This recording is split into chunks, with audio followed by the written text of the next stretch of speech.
third to fourth wave of feminism in cinema gave us a certain type of women on the screen, one that bites. Barbara Creed brought this to light in her first edition of The Monstrous Feminine, where she studies and explains the idea behind it. In this video, I'll be discussing what the monstrous feminine is, the types of monstrous feminine in cinema, the difference between a woman written by a man and a woman written by a woman, and how the depiction of the monstrous feminine could be dangerous. The monstrous feminine is a term claimed by Barbara Creed in 1993. She inspects the way that women are portrayed and shown in cinema, of which the depictions are usually linked to gender, sexuality, and abjection. Creed mentions that the depiction of abjection is something that society doesn't want to see, hear, or talk about. Julia Kristeva in Powers of Horror examines, but blood, a vital element, also refers to women, fertility, and the assurance of fertilization. It thus becomes a fascinating semantic crossroads, the perpetuous place for abjection. Abjection is based around the fact that it both repulses and attracts men. The idea of vagina dentata, which is the fear of the vagina, symbolizes how men are drawn to the vagina, yet it causes a lot of anxiety as they don't understand it. Realizing the power women had over them, the vagina was drawn with teeth and horns, symbolizing the demonic power that was believed to have come from women. Julia Kristeva mentions, it is not the lack of cleanliness or health that causes abjection, but what disturbs identity, system, and order, what does not respect borders, positions, and rules. The archaic mother refers to the stereotypical aspects represented around femininity. These main aspects are fertility, creation, and destruction. She embodies the nurturing motherly instinct, yet carries terrifying qualities. Aspects she carries often symbolize the cycle of life and death. The monstrous womb explores the male anxiety surrounding childbirth, reproductive organs, and creation. The women embodying the monstrous womb are depicted as having unnatural pregnancies or having their bodies corrupted by extraterrestrial life sources. Creed observes that the monstrous womb contains and explores themes of rape on women. An example of this would be Demon Seed. Susan is raped by the household computer designed by her husband, Alec. He extracts an egg from Susan, fertilizes it, removes it from her womb, and implants it inside of an incubator. Creed states that this film has a horrific impact, centering on the scenes of rape and birth. The possessed monster involves a woman who becomes a vessel for a supernatural entity, leading to a monstrous transformation. She loses control of her mind and body, an innocent vessel becoming overcome by malicious forces. Mothers and young girls are usually depicted as the possessed, as these women are usually viewed as the most caring and most innocent. To be taken over by something so evil makes this a horror within itself. Creed focuses on Regan's transformation from angel to demon in The Exorcist. She suggests that this transformation is a sexual one. This theme transcends into other films such as Carrie.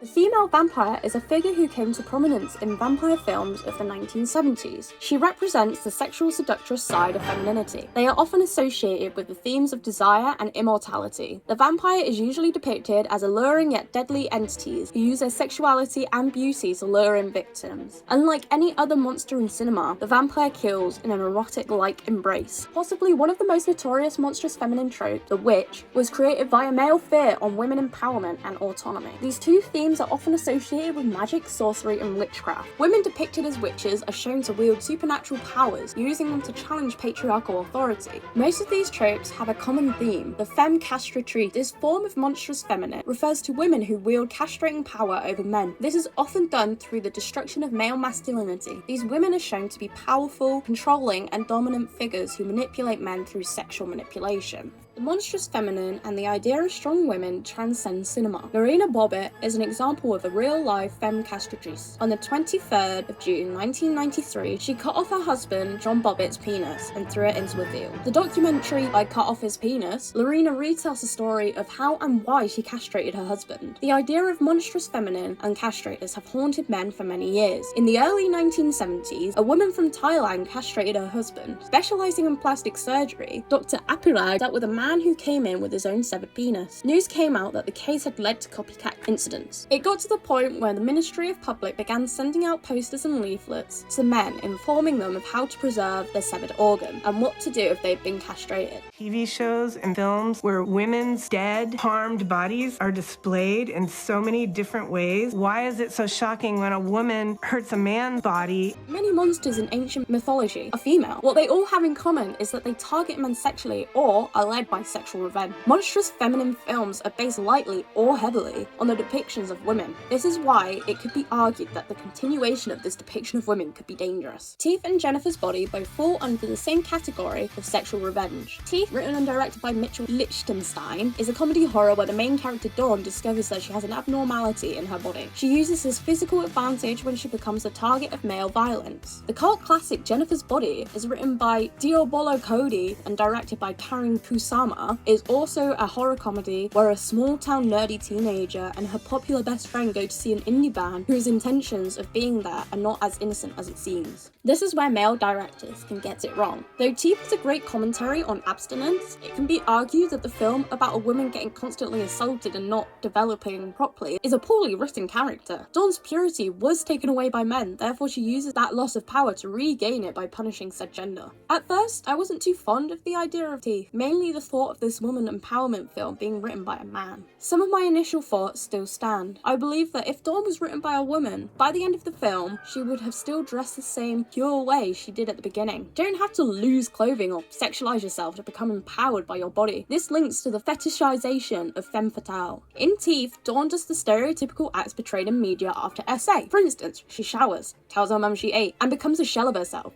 Whereas Jennifer, written by a woman, has many personality changes. She comes into school as if nothing ever happened and tries to protect her image as a powerful woman. A really important part of Jennifer's body is her vulnerability. In this scene, Jennifer hasn't eaten in a while and has started to look disheveled. Without any energy, she wipes foundation mixed with tears over her face. You don't have to show off the woman in their most vulnerable for them to be this succubus-esque monster. Jennifer feels attached to her beauty, refusing to let it go, earning Jennifer the title of a succubus. In conclusion, the depiction of monstrous feminine isn't dangerous. It brings to light female empowerment and shows that women aren't damsels to save. Though supernatural, the monstrous feminine can be viewed as informative and a reflection of modern-day patriarchal depictions of women and their struggle to escape sexualization. Reoccurring things occurring within women are always a subject to male fetishization, whether that be rape and sexual assault being committed to women or murder and physical deformities. Men will always find a way to view these women as sexual objects, even when women try to fight back, as seen in Jennifer's Body. The message is always portrayed for the male gaze, as a result of a male-led industry.